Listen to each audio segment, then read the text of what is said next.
El presidente electo de Colombia suspende el proceso de transición de gobierno tras la negativa de Gustavo Petro a reconocer los resultados electorales y denuncia que Petro tiene un plan para ejecutar un golpe de Estado. Sobrevivientes entierran a sus seres queridos en La Guaira tras los devastadores terremotos en Venezuela, mientras continúan las denuncias de abandono y retrasos en las labores de rescate.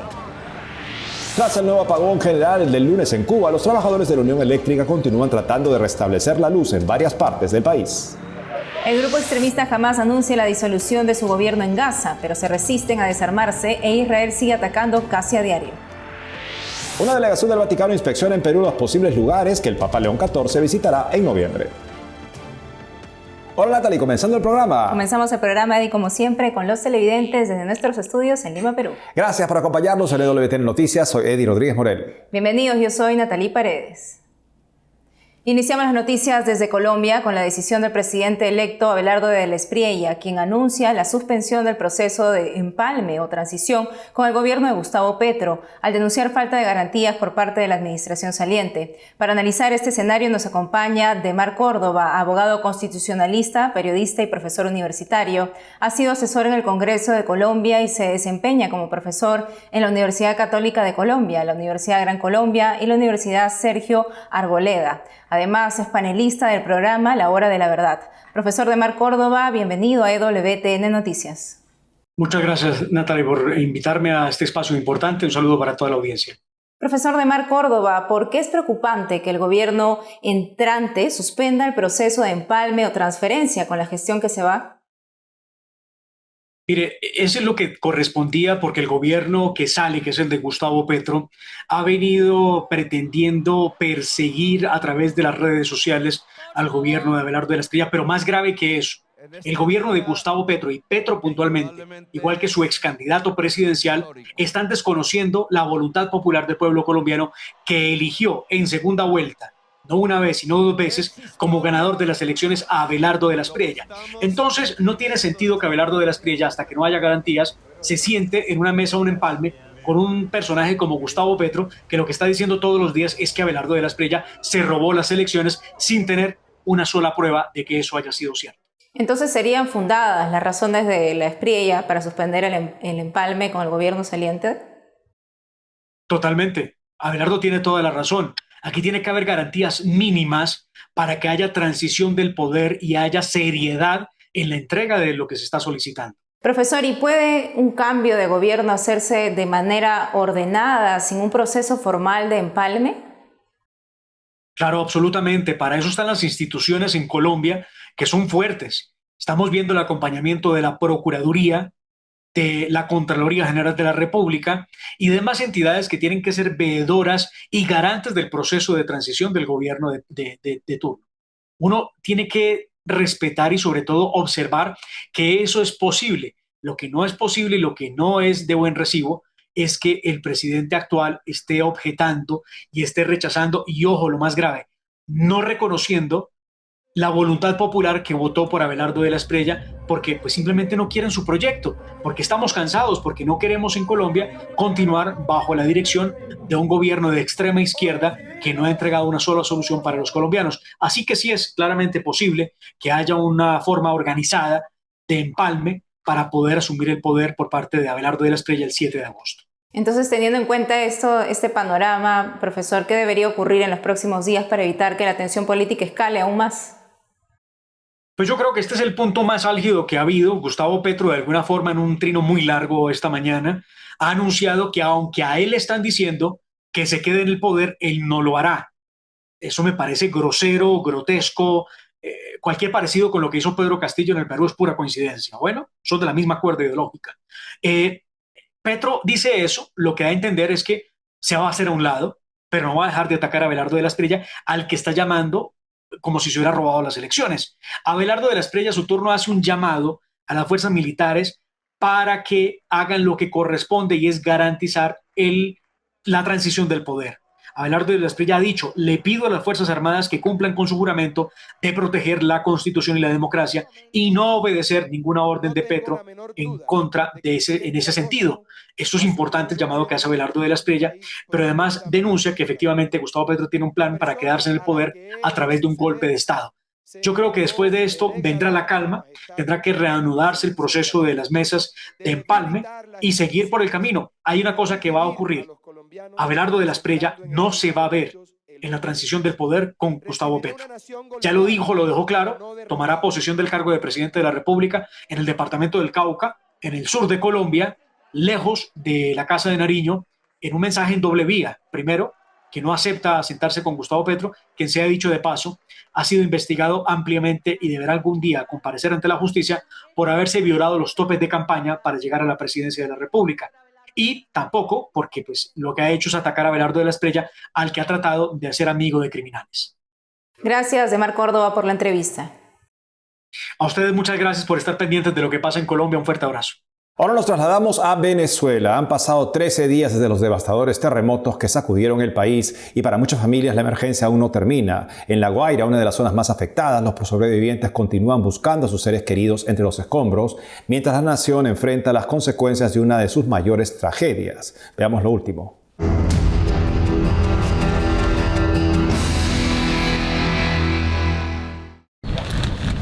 Excavó 11 días con sus propias manos para encontrar a su hija. La lleva en brazos hasta la morgue improvisada de La Guaira, donde esperan los cuerpos de su esposa y sus otras 2 hijas para ser enterradas. Así como Alexander, otros venezolanos de La Guaira, la zona más afectada por el terremoto en Venezuela, siguen buscando, si no señales de vida, al menos los restos de sus seres queridos. Falleció mi madre, falleció mi abuela, falleció mi abuelo, mi hermano y mi hermana embarazada de 8 meses que todavía no la conseguimos debajo de los escombros. Después de 11 días todavía estamos solicitando una grúa telescópica para que nos ayude a levantar los escombros y poderla sacar de allí donde está. Sea viva o sea muerta, pero nosotros queremos reclamar los cuerpos de nuestros familiares. Es injusto, es inhumano todo lo que está sucediendo. Ante el repliegue de equipos internacionales y los severos retrasos institucionales, los ciudadanos denuncian el abandono y exigen recursos y maquinaria. Mi papá se subió a buscar a mi hermano y escuchamos los gritos de auxilio. Él habló con mi papá y le dijo que ya había cumplido lo que le habíamos pedido, que era que estudiara y se graduara como bachiller. Nos dijo que lo ayudáramos, preguntó por nuestra familia, pero tenía una columna muy pesada en sus piernas. Y por eso no lo pudimos sacar. El humo lo asfixió y él murió luego de unas horas, esperando la ayuda de los rescatistas, pero nunca llegaron. Este lunes se cavaron tumbas para más de 150 víctimas no identificadas en el cementerio de La Esperanza. Para proteger los derechos de las familias, el gobierno implementó un protocolo de identificación. Cada tumba cuenta con un código y un registro fotográfico que permitirá identificar a los fallecidos una vez superada la emergencia. De Venezuela. Mientras, la presidenta de Venezuela, Delcy Rodríguez, informó que el costo de la reconstrucción superará los $6.700 millones y confirmó que el gobierno solicitó asistencia técnica y financiera al Programa de las Naciones Unidas para el Desarrollo para apoyar la recuperación de las viviendas destruidas por los terremotos. El sábado último, Rodríguez condecoró a los rescatistas internacionales con la medalla Héroes de Venezuela en reconocimiento a sus esfuerzos de búsqueda y rescate. Aquí han estado ustedes, países hermanos, para ayudar a nuestro pueblo. Hasta la fecha, las autoridades estatales anunciaron que el número de muertos ascendió a 3.535, con otras 16.740 personas heridas. No existen estadísticas oficiales de los desaparecidos.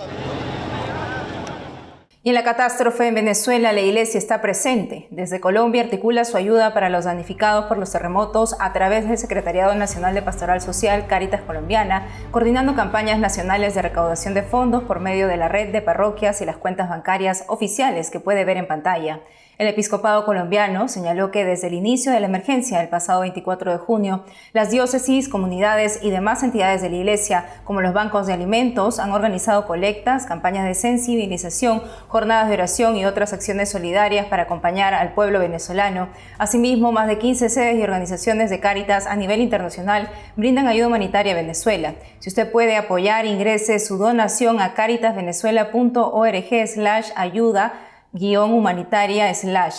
Mientras, la Fundación Pontificia Ayuda a la Iglesia Necesitada está en comunicación constante con los obispos y canaliza toda la ayuda a través de ellos y de los religiosos que están en primera línea de respuesta. Más información para ayudar por esta vía la encuentra en la web que compartimos en este momento con ustedes.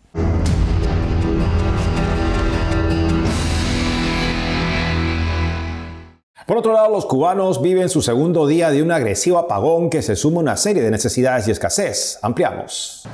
Un apagón en toda Cuba afectó nuevamente la vida de casi 10 millones de personas este lunes. La Unión Eléctrica Estatal dijo que lo está investigando. La papá cocina con las cocinitas esas, cuando venga ya la corriente que tiene que hacer el arroz, eso, rápido y ya. Pues yo se lo dije, compra carbón, o si no más nunca comemos, nos morimos de hambre y todo. Pero bueno, ya, de todas maneras hace rato que no entra petróleo y eso y no tenemos cómo resolver. Hay que resistir, como decimos los cubanos. Solo eso. La isla se ha estado quedando sin combustible desde enero, cuando el presidente Donald Trump amenazó con aranceles a cualquier país que le venda o suministre petróleo como presión para un cambio de régimen, lo que ha agravado más la crisis del país, incluso con la cancelación de miles de cirugías para pacientes. Un apagón, no hay más nada, es lo que nos toca, para que pase algo. El presidente de Cuba, Miguel Díaz-Canel, destacó en redes sociales como heroico lo que hacen los trabajadores eléctricos para restablecer el servicio y responsabilizó a Estados Unidos. Mientras Estados Unidos trata de inducir un estallido social por asfixia al bloquear los accesos de combustible a Cuba, la Unión Eléctrica se moviliza para revertir la caída del CEN. Cuba produce solo el 40% del combustible que necesita. El gobierno raciona la energía con interrupciones intencionales que pueden durar más de 24 horas seguidas en varias localidades. En marzo también se produjo otro apagón en toda la isla. Este martes, las autoridades informaron del restablecimiento progresivo del sistema eléctrico en diversas partes del país, pero no en su totalidad. Noticias en Gaza, Tierra Santa en el Medio Oriente. En pos de reconstruirse luego de la guerra entre Israel y el grupo terrorista Hamas, que siguen intercambiando ataques a pesar de establecido un acuerdo del cese del fuego, una reciente decisión del grupo terrorista Hamas sobre su gobierno en la franja llama la atención. Veamos. El grupo extremista Hamas anunció este lunes la disolución de su gobierno en Gaza, en lo que describe como un paso hacia la transición administrativa del enclave palestino. El jefe interino del seguimiento del gobierno, el señor Muhammad Abdul Khalik al-Farrah, decidió presentar su renuncia oficial de su cargo, así como anunciar la disolución del Comité de Emergencia del Gobierno, para facilitar el proceso de transición administrativa. Este anuncio se produce en el marco de un alto al fuego impulsado por Estados Unidos, que contempla el fin del control político de Hamas en Gaza y la creación de una administración civil de carácter técnico con respaldo internacional.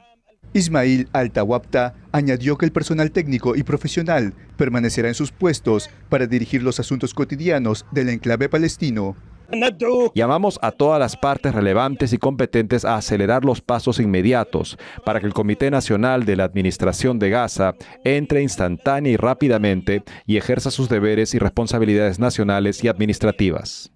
El comité que asumiría la gestión está formado por tecnócratas con base en El Cairo y cuenta con el respaldo de las Naciones Unidas. Su misión sería restablecer servicios básicos y administrar los asuntos civiles en Gaza bajo supervisión internacional. El comisionado general del Comité Nacional para la Administración de Gaza, Ali Shahat, indicó en la red social X que están preparados para asumir sus responsabilidades cuando se cumplan dos requisitos. Una única autoridad de gobierno que opere bajo un marco jurídico con un mandato claro y un aparato de seguridad unificado responsable ante esa autoridad. Aunque jamás presenta la medida como un avance, no ha aclarado si está dispuesto a desarmarse o ceder el control de la seguridad, uno de los puntos clave del acuerdo del alto el fuego. Los terroristas se resisten a desarmarse e Israel sigue atacando casi a diario. La Junta de Paz, entidad dirigida por el presidente Donald Trump, con el mandato de gobernar y reconstruir Gaza, precisó que el comité debe controlar todas las armas en la franja. Mientras tanto, las negociaciones entre Israel y Hamas continúan estancadas, especialmente en torno a la segunda fase del acuerdo, que incluye el desarme del grupo y la reconstrucción del territorio. Un funcionario israelí que habló bajo condición de anonimato calificó el anuncio de disolución del gobierno de Hamas como irrelevante, porque sus miembros permanecen en sus posiciones. La guerra comenzó tras el ataque de Hamas contra Israel el 7 de octubre de 2023, que dejó unos 1.200 muertos y 251 rehenes. Desde entonces, la ofensiva israelí en Gaza ha causado más de 73.000 muertos, según el Ministerio de Salud del enclave. Aunque la intensidad de los ataques ha disminuido desde la entrada en vigor del alto el fuego, Israel continúa realizando bombardeos casi a diario. mientras asegura que sus objetivos son combatientes y estructuras de grupos armados.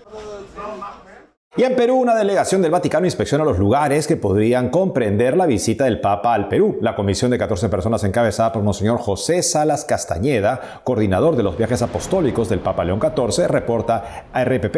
El domingo estuvieron en Pucallpa, ubicada en la selva central, donde el obispo salesiano Monseñor Martín Quijano lleva adelante el vicariato apostólico. Según medios locales, en Pucallpa el Papa podría tener un encuentro con los pueblos indígenas amazónicos. Este lunes la delegación estuvo en Chiclayo y visitó el santuario de Nuestra Señora de la Paz, lugar especial de oración del Papa cuando era obispo de la zona. Por lapso de media hora observaron las instalaciones donde el pontífice podría tener un encuentro. Por el momento no se tiene fechas ni lugares oficiales para la visita del Papa prevista para la primera quincena de noviembre. Hacemos una pausa y al volver, 2 grandes explosiones sacuden la capital de Siria cuando el presidente de Francia se encontraba de visita en el país. Además, el Papa León XIV ya está en Castel Gandolfo para reposo y oración. Regresamos con más noticias con Enfoque Católico.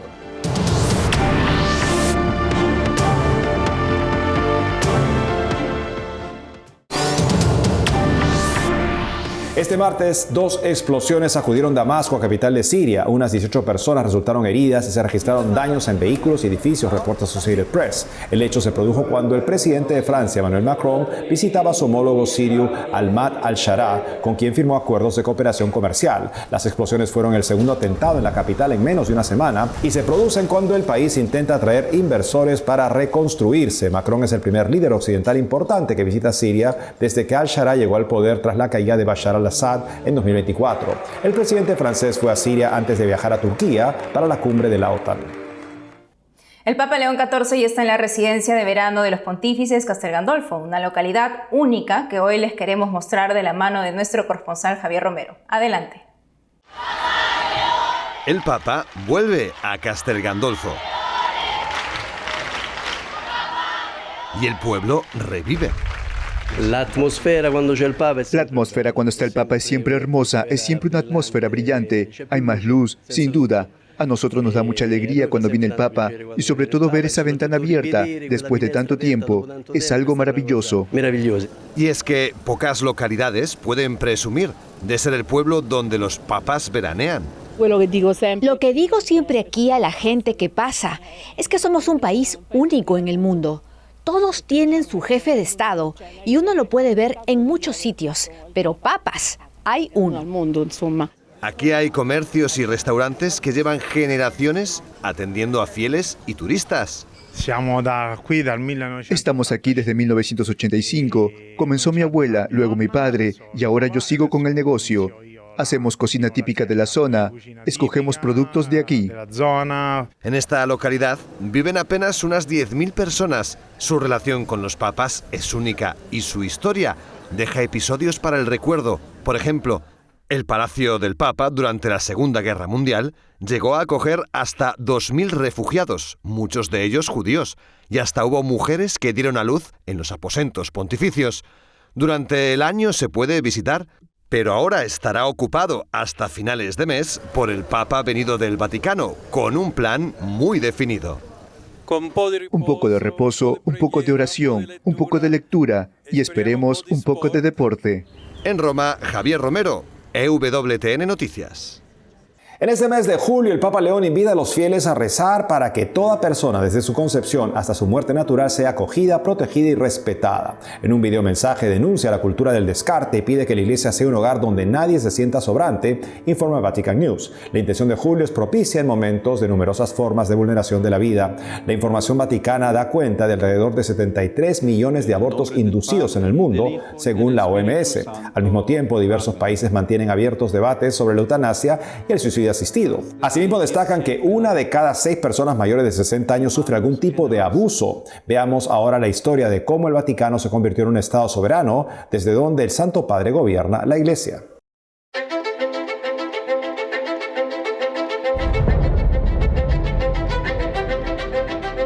Un acuerdo secreto, un compromiso histórico.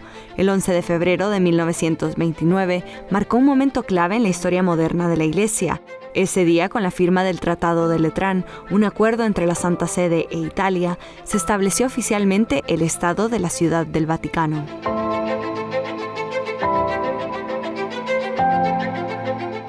Muy al principio de los primeros siglos hubo un territorio, casi una franja en la mitad de Italia, de una parte a otra, de una parte del Mediterráneo al otro, en la mitad de Italia, que eran lo que se llaman los estados pontificios. Esto duró hasta que con la unidad de Italia se perdieron los estados pontificios y se perdió Roma en 1870. Y en 1929 se hizo un acuerdo para devolverle al Papa un poquitín de soberanía temporal, inventarse un pequeño estado. El estado soberano más pequeño del mundo está situado en el corazón de Roma y rodeado por una muralla, cuenta con un territorio de tan solo 44 hectáreas. Hoy en día, este territorio sirve para garantizar la independencia del Papa. El Papa puede asomarse a la ventana de su estudio en el Palacio Apostólico y hablar libremente, sin estar sujeto a las leyes de ningún otro Estado. Es una garantía de libertad e independencia. Una buona domenica!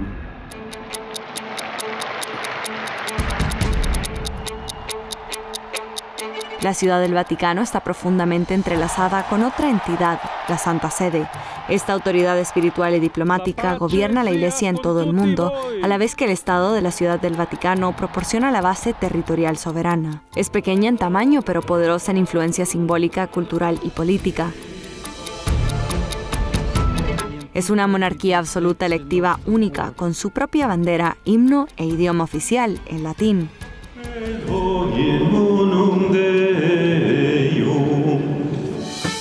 Está gobernada por el Papa, que ostenta el poder legislativo, ejecutivo y judicial total. Una de sus características más distintivas es la ciudadanía vaticana, que no se adquiere por nacimiento, se concede exclusivamente a quienes sirven a la Santa Sede como cardenales, diplomáticos y miembros de los servicios de seguridad del Vaticano. Menos de 400 personas viven dentro de los muros del Vaticano y solo un puñado de ellas poseen el pasaporte vaticano. Las personas que poseen ese pasaporte lo tienen únicamente por el cargo que desempeñan, por lo que su ciudadanía es temporal. No hay ciudadanos vitalicios, es funcional. Tanto el territorio como la ciudadanía existen para servir a los objetivos del papado. A pesar de su pequeño territorio, la Ciudad del Vaticano posee todos los elementos esenciales de un Estado, incluido su propio sistema jurídico y sus tribunales de justicia. En fin, ha habido gente que la han juzgado, esos tribunales funcionan, y ha habido gente que la han juzgado pues porque había habido un delito, pues no sé, de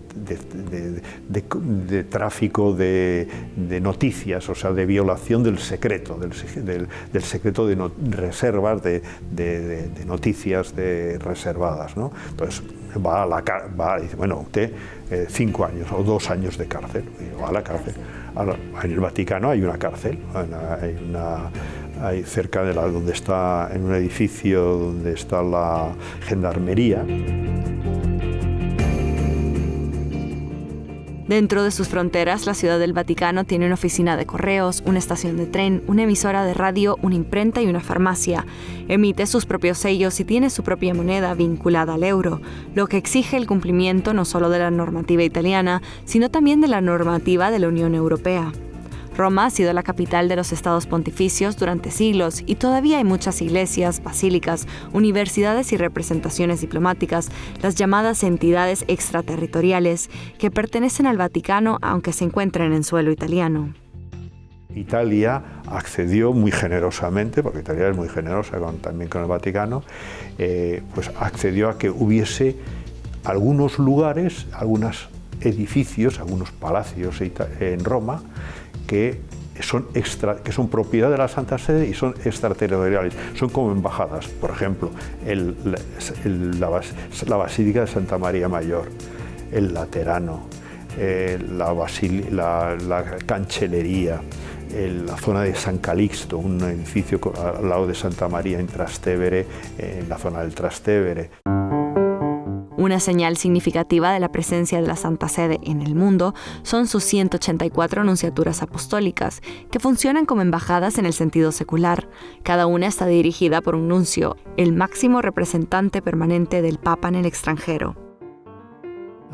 Por un lado, como todos los embajadores, el nuncio es alguien que busca ayudar a configurar y mantener el contacto con el gobierno, con sus miembros, con las instituciones, con la política y también con la cultura. Por otro lado, y lo que es igualmente importante, también es la contraparte, el punto de contacto con los obispos del país. Los pactos de Letrán, firmados hace 97 años, el 11 de febrero, garantizaron la autonomía del Papa y de la Iglesia y su papel en el mundo, sentando las bases para la influencia cultural, diplomática y religiosa del Vaticano en aquel presente y en el futuro. Grazie a tutti voi.